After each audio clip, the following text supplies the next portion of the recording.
This file was not meant to remain open, and yet it found you. You are now entering a recorded field transmission from the Department of Lost Places. This is archive entry 023. The subject of this record is known as the island that moves with the moon. Among all locations presently maintained within department archives, few have proven more difficult to chart. Not because the island is hidden, not because it is small, not because access is restricted. The difficulty arises from a simpler problem. The island does not remain in one place.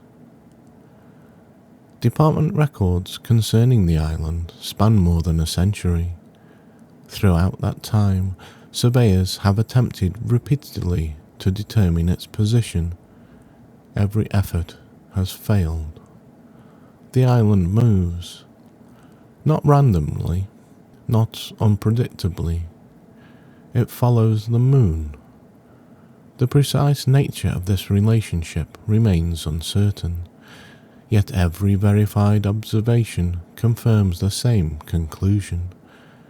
As the moon travels its ancient path across the sky, the island undertakes a corresponding journey across the sea. Researchers have proposed numerous explanations. Tidal anomalies, unusual geological activity, unknown maritime phenomena. The island appears entirely uninterested in providing answers. The earliest account originates from a lighthouse keeper stationed along a remote stretch of coastline. Over many years, he observed a small island appearing in different positions offshore. At first, he assumed errors of perception, distance, weather, poor visibility. Eventually, he began recording its location. The records revealed an impossible pattern. The island was moving, yet always in harmony with the moon's phases. When the moon waxed, the island drifted eastward. When the moon waned, it travelled west. During the full moon, it occupied its most distant position. During the new moon, it became remarkably difficult to locate at all. The lighthouse keeper's final note survives within department archives. The island does not seem lost. It seems to be following instructions. The department has never improved upon this assessment. Visitors typically encounter the island while travelling by sea during periods of personal transition. Not necessarily crises, not necessarily uncertainty, simply change. The sort of period during which familiar identities begin shifting. Old routines fade. New directions emerge. The coastline behind grows distant while the coastline ahead remains unclear. It is during such voyages that the island occasionally appears. Most first notice it beneath moonlight, a dark shape upon silver water, neither large nor small, near enough to reach, far enough to remain mysterious. The crossing is always calm, regardless of conditions elsewhere. Waves settle, wind softens, the sea becomes unusually cooperative. The department has found no record of anyone struggling to reach the island once it has chosen to appear. Upon arrival, visitors discover a landscape unlike any previously catalogued. The island contains no permanent settlement, no harbour, no obvious inhabitants. Instead, it consists of meadows, low hills, scattered forests, and winding paths. The terrain appears simple, yet no two maps agree. A grove documented by one surveyor may be absent during the next encounter. A hill may appear where none existed previously. A path may lead somewhere entirely different. The island changes continuously, not dramatically, gradually, as though the landscape itself participates in the same cycles that guide the moon overhead. One feature, however, remains constant. At the centre of the island stands a circular stone platform known amongst department personnel as the Lunar Court. The platform overlooks the sea in every direction. Ancient stones form a perfect ring. Moonlight always seems brighter there, regardless of weather conditions. Surveyors frequently report lingering at the site long after arriving, not because anything unusual occurs, because the place encourages observation of tides, of clouds, stars, thoughts. The island appears dedicated to the practice of noticing. Several department reports describe an unusual phenomenon associated with the Lunar Court. Visitors sitting within the stone circle occasionally become aware of changes occurring throughout their own lives.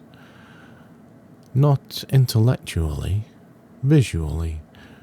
Relationships shifting, perspectives evolving, old habits fading, new possibilities emerging.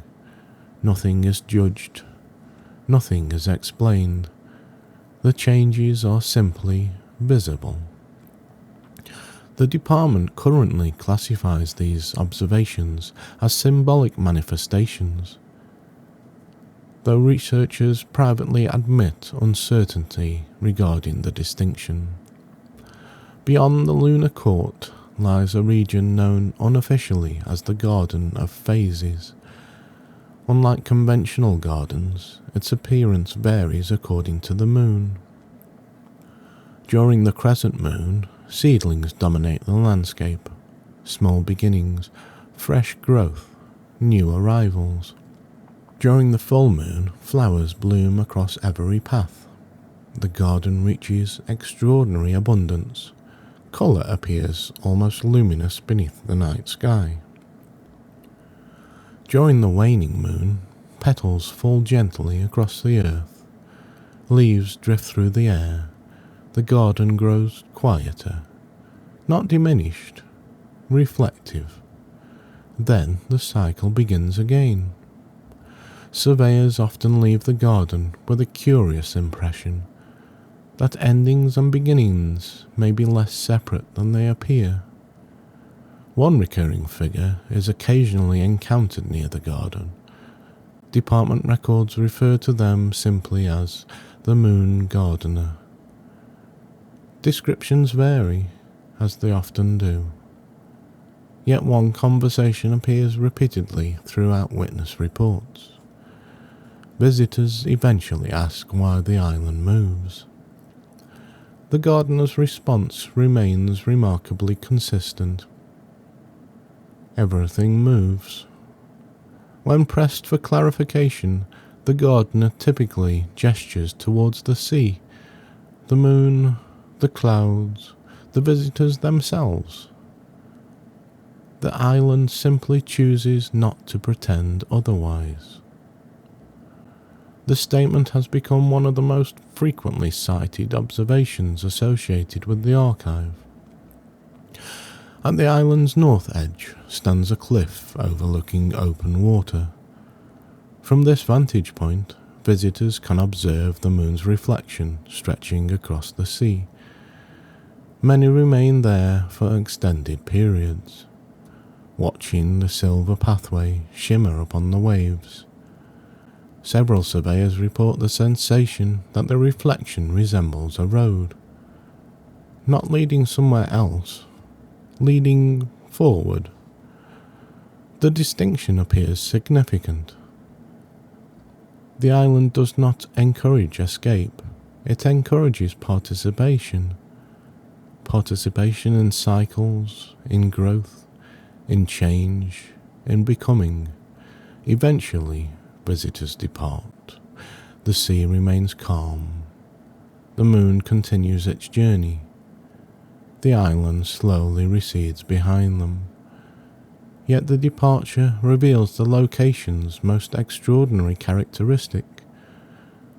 When viewed from a distance, the island appears to drift almost imperceptibly across the horizon, not carried by current, not pushed by wind, following, keeping pace with the moon, continuing a journey that may have begun long before human memory. The department classifies the island that moves with the moon as type, maritime celestial habitat, cyclical landscape site, transitional geography archive, access level, rare, most frequently encountered during periods of personal change, growth, or transformation. Final note from the archivist. Many people spend considerable energy attempting to remain exactly as they are. The island proposes an alternative perspective. The sea changes, the seasons change, the moon changes, the night sky itself changes, yet none of these transformations diminish what they are. Perhaps change is not the opposite of stability. Perhaps change is one of its essential components. The island appears to understand this better than most places, which may explain why it never stays still. This concludes archive entry 023. The record is sealed. The tide continues. The moon proceeds along its ancient path. The island follows. End transmission.